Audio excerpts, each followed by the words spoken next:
In the case of Harry Roque, they cancel this passport.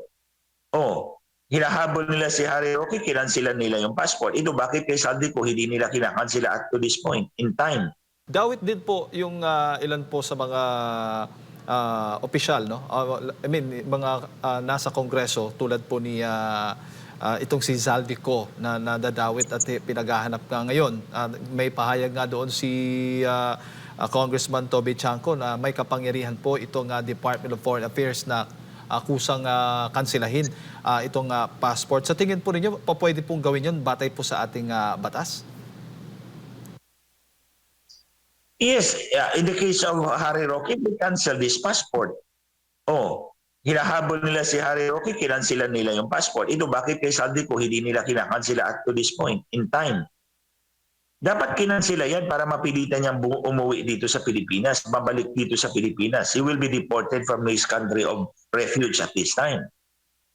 Kung wala na siyang passport. Opo. Sa tingin po ninyo, bakit kaya until now, kung gaano po kabilis doon yung paghuli nila ng mga pro-Duterte, pero sinasabi nga, pagka kaalyado ng mga Duterte, ang bilis pong arestuhin. Pero pag kontra, pag kaalyado naman po ng administrasyon, parang matagal, pagkakampi. Parang ano po yung tingin po niyo, ang dating po sa inyo doon, attorney? I'm sure may kaba rin sila doon kay Saldico kasi si Saldico was not acting on his own. Hindi pwede yung committee appropriations chair lamang ang mag-insert yan kung walang basbas yan doon sa taas. Hindi mangyayari yan. I've been a congressman, I know that. Merong mga insertions yan. In fact, one time, nung congressman ako, nag-insert ako ng 10 million pesos para bumili ng mobile clinic. Hindi flood control ha. Wala akong mga projects na ganyan. Kasi bumili ako ng mobile clinic on my own PDAF. Pero hindi siya sapat kasi ano lang yun eh.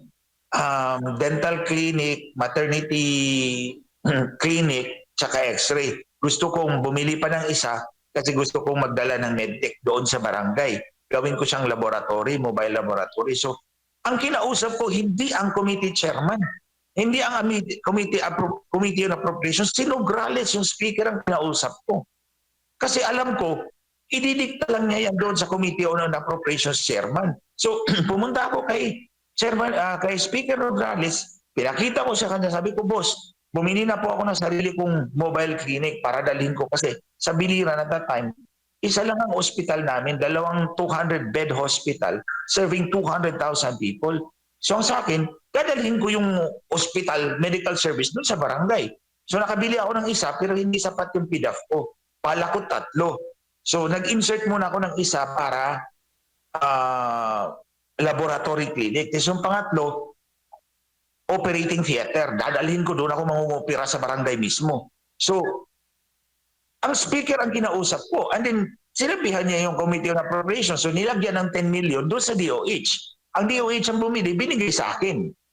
So, hindi pwedeng mangyari na si Saldico lang ang gumagawa ng lahat ng yan. May basbas yan sa taas.